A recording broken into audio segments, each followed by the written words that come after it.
Okay, so here is Gary, and I've already hollowed him out, as you can see, and hollowing came out good. I choose to go with a lower precision than I've seen some people use. I do 175, and it works fine for me. 300, which was recommended by some other people, I find is too high. It's too difficult for my machine. This works fine.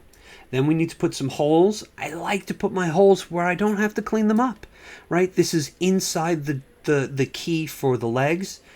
Boom. And another one in there. Boom. I did these two, which I didn't even do in the model that I printed, and it came out fine. The reason I wanted to show them is because there could be a little bit of suction, right? So that's where they begin. You start, now you got a hollow piece. Now there could be some suction in there. I couldn't get Chitubox to cut a hole in here. I don't know why. Chitubox is a little funny like that, but so I put the hole up higher. It wasn't even really necessary, but you can put extra holes like that, especially if they're in areas where they won't be seen and don't have to be cleaned up.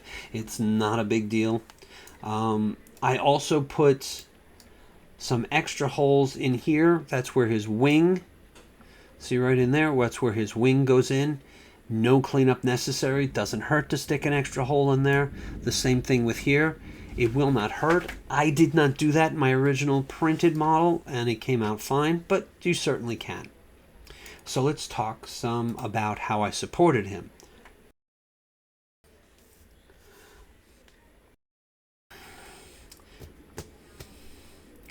Okay, now I like to start out my supports heavy, and we'll go down through the layers. Hate it. My machine is a little slow and chuggy, and sometimes it does stuff like this. Come on. There we go. Now move the whole thing. So you go down through the layers and you see where your model first appears.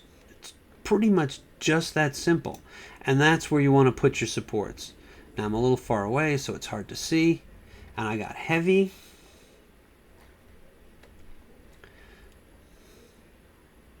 All right, so that's where your first supports go. Right in the first place where the model appears, because that's what needs to be supported.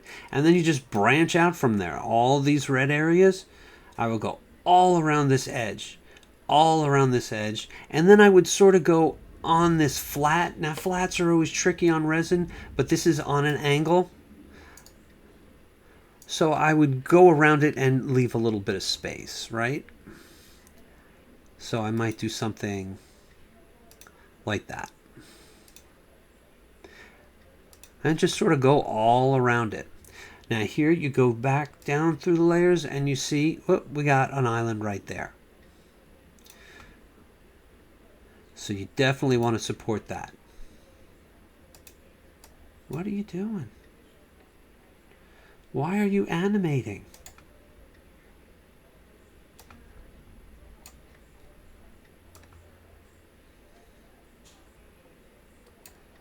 What is going on? Chitubox gets weird on me sometimes.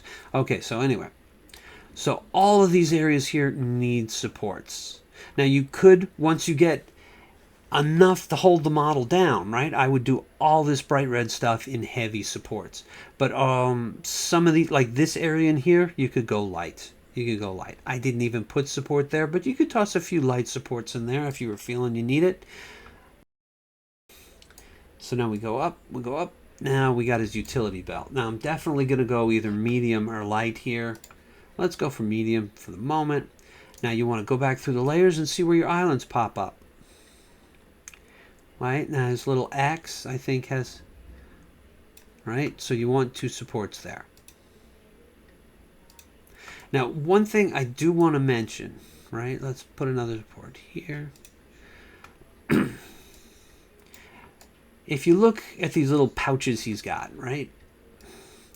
Now, that whole area is bright red, so you want to support a lot of it. You want to go, like, let's do this one.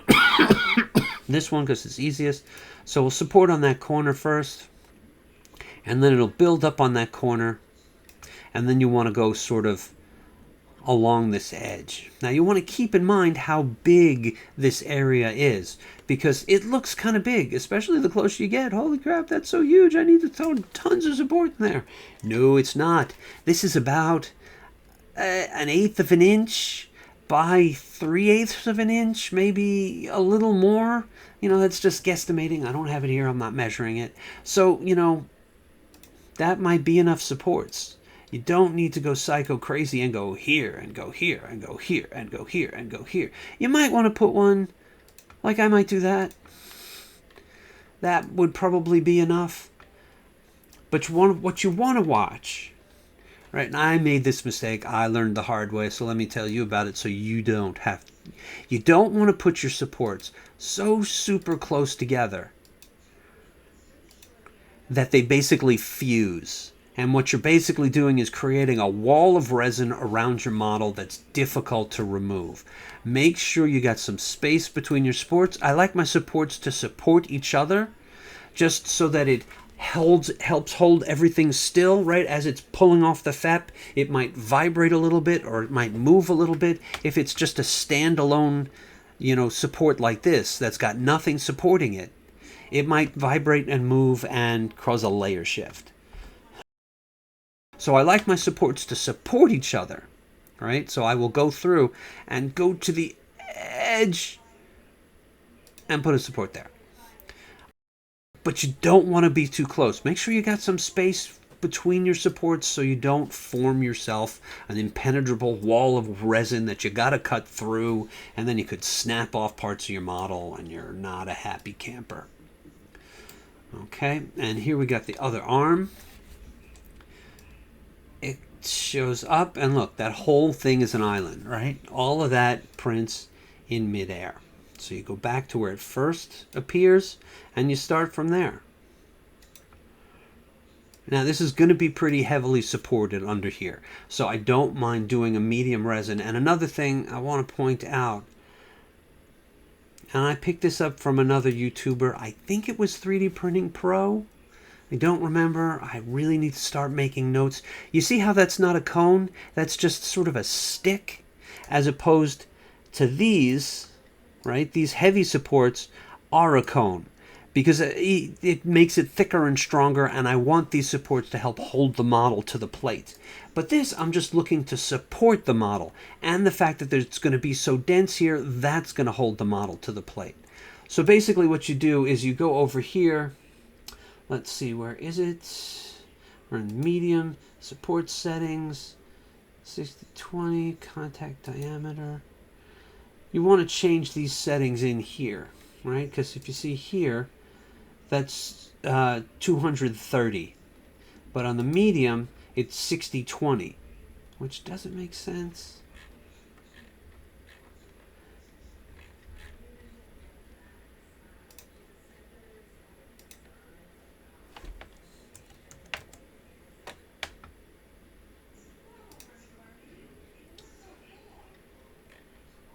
Oh, because there's the bottom. There we go. There's the top. That was it. I was wondering, why wasn't this making sense? There you go. 40-40. Right? Generally, this would probably be 80.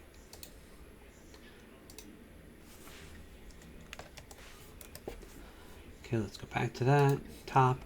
So then you just, those, you hit that with a heat gun or a hair dryer even, and that will make it super easy to remove. There was hardly any blemish on the model. Very little cleanup. So you got to support this whole under area here. This is all bright red, all in midair, all needs to be supported, right? I like to go back to the beginning to make sure that I got everything. Doesn't hurt to check things once or twice. All around here, all under here, all of this needs to be supported, right? And you keep going up. You got the other hand soon. Also under here, these little rips, they are also floating in midair, need to be supported. Just go through the layers, check what's got, what's just printed in midair. That's what needs to be supported. Now, not everything red needs to be supported, and sadly, the only way for you to figure out what's what is through trial and error. But I did not support the undersides of these little buckles, and they were fine. That is very tiny. That buckle isn't even an eighth of an inch thick. Did not need it. But all of this stuff, all under here, all needs support, right? I would just go and build and build and build. And occasionally I will get these little supports. I like these. They add support, but you don't have a big long thing. And I could leave that and it would be fine. Right? Support all up and along. Although this whole support is unsupported all the way up here. So you want to make sure you at least get another one that's supporting your support. But you get enough room in there that you're not creating a wall of supports. Right? You always want to stretch. You see how it supports the support, and then, oh, this one's actually going pretty far. Then it breaks the connection. So I would, in this case, I wouldn't go that far, because then you start supporting yourself. But I definitely put a ton of supports all around here.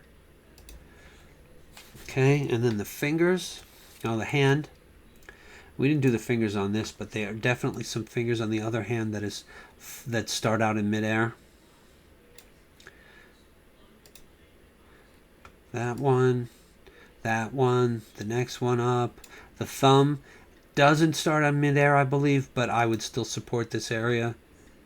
And I like to make sure my supports are supported. We'll do something like that. Then you go up. I think these, okay. See, that needs support. Have to put a support there. Absolutely necessary, or you will be unhappy. Under the chin, all that needs support. This one, this particular one isn't as bad because he's leaning back just a little bit. So you can see it builds on itself rather than starting in midair. But there's an issue because Henchman21's got a big old belly, so it's got to do these crazy sort of L-shaped things. But you want to support all under there. And I did not support the face at all, right? None of these light pink areas under the nose got supports. This did not get a support. Printed fine. The mask, I don't think I put any support on. Printed fine. And that's how I basically did Henchman21. So if I helped you out here, please don't forget to like, comment, and subscribe.